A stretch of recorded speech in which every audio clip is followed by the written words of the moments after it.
Jérémie chapitre 21, chapitre 22.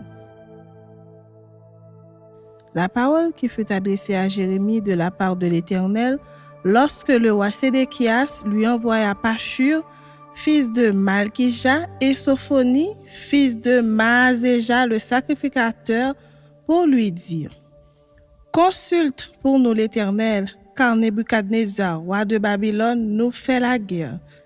Peut-être l'Éternel fera-t-il en notre faveur quelqu'un de ses miracles, afin qu'il s'éloigne de nous. Jérémie leur répondit: Vous direz à Sédéchias: Ainsi parle l'Éternel, le Dieu d'Israël.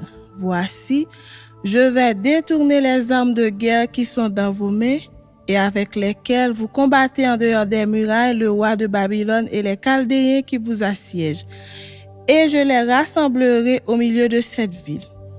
Puis, je combattrai contre vous, la main étendue et le bras fort, avec colère, avec fureur, avec une grande irritation. Je frapperai les habitants de cette ville, les hommes et les bêtes, ils mourront d'une peste affreuse. Après cela, dit l'Éternel, je livrerai Sédéchias, roi de Juda, ses serviteurs, le peuple, et ceux qui dans cette ville échapperont à la peste, à l'épée et à la famine.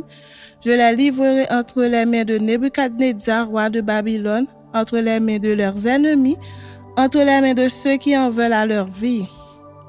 Et Nebuchadnezzar les frappera du tranchant de l'épée, il ne les épargnera pas, il n'aura point de pitié, point de compassion. Tu diras à ce peuple, ainsi parle l'Éternel: Voici, je mets devant vous le chemin de la vie et le chemin de la mort.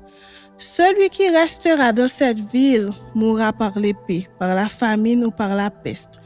Mais celui qui sortira pour se rendre aux Chaldéens qui vous assiègent aura la vie sauve et sa vie sera son butin. Car je dirige mes regards contre cette ville pour faire du mal et non du bien, dit l'Éternel. Elle sera livrée entre les mains du roi de Babylone qui la brûlera par le feu. Et tu diras à la maison du roi de Juda: Écoutez la parole de l'Éternel. Maison de David, ainsi parle l'Éternel. Rendez la justice dès le matin et délivrez l'opprimé des mains de l'oppresseur, de peur que ma colère n'éclate contre un feu et ne s'enflamme sans qu'on puisse l'éteindre, à cause de la méchanceté de vos actions. Voici, j'en veux à toi, ville assise dans la vallée sur le rocher de la plaine, dit l'Éternel, à vous qui dites: Qui descendra contre nous? Qui entrera dans nos demeures? Je vous châtierai selon le fruit de vos œuvres, dit l'Éternel. Je mettrai le feu à votre forêt, et il en dévorera tous les alentours. Chapitre 22.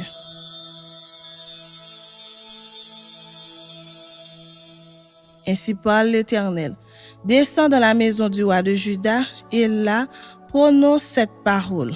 Tu diras: Écoute la parole de l'Éternel, roi de Juda, qui est assis sur le trône de David, toi, tes serviteurs et ton peuple, qui entrez par ses portes.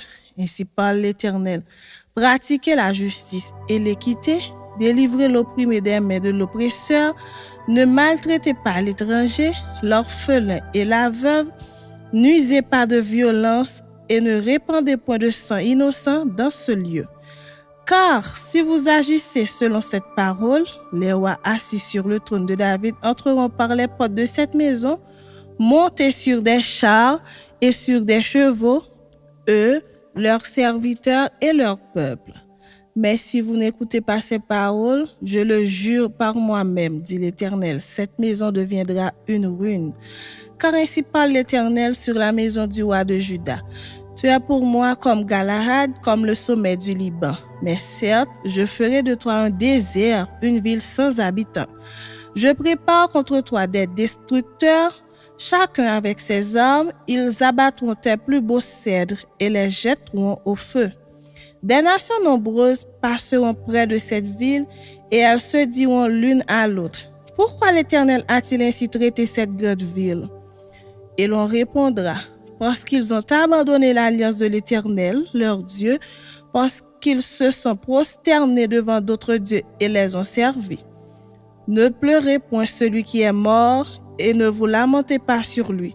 Pleurez, pleurez celui qui s'en va, car il ne reviendra plus, il ne reverra plus le pays de sa naissance.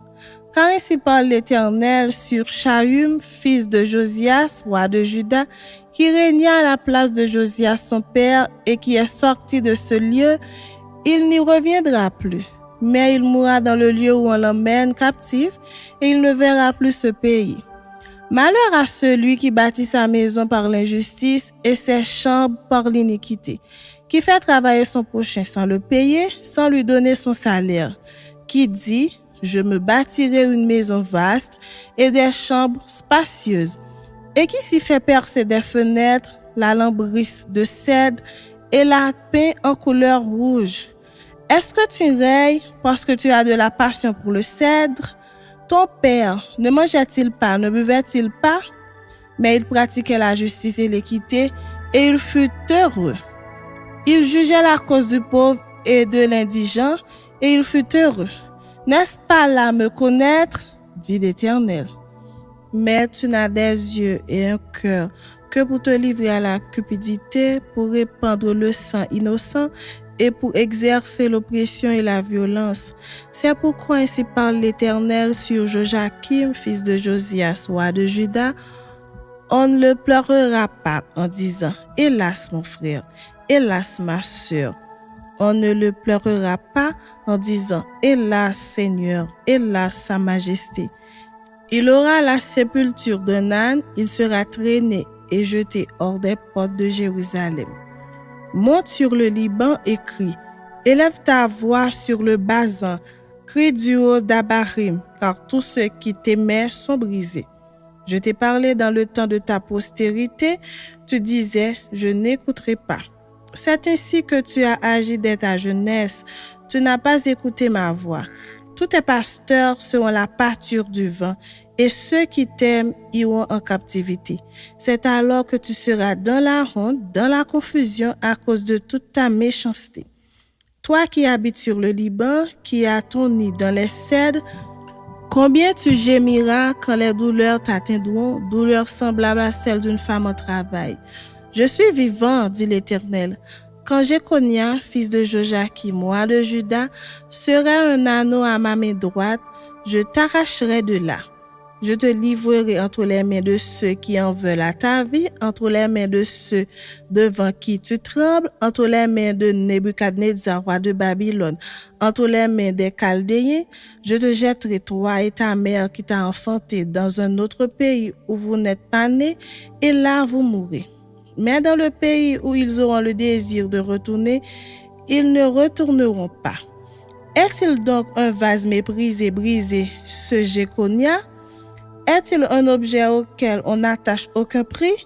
Pourquoi sont-ils jetés, lui et sa postérité, lancés dans un pays qu'ils ne connaissent pas? Terre, terre, terre, écoute la parole de l'Éternel. Ainsi parle l'Éternel. Inscrivez cet homme comme privé d'enfant, comme un homme dont les jours ne seront pas prospères, car nul de ses descendants ne réussira à s'asseoir sur le trône de David et à régner sur Juda.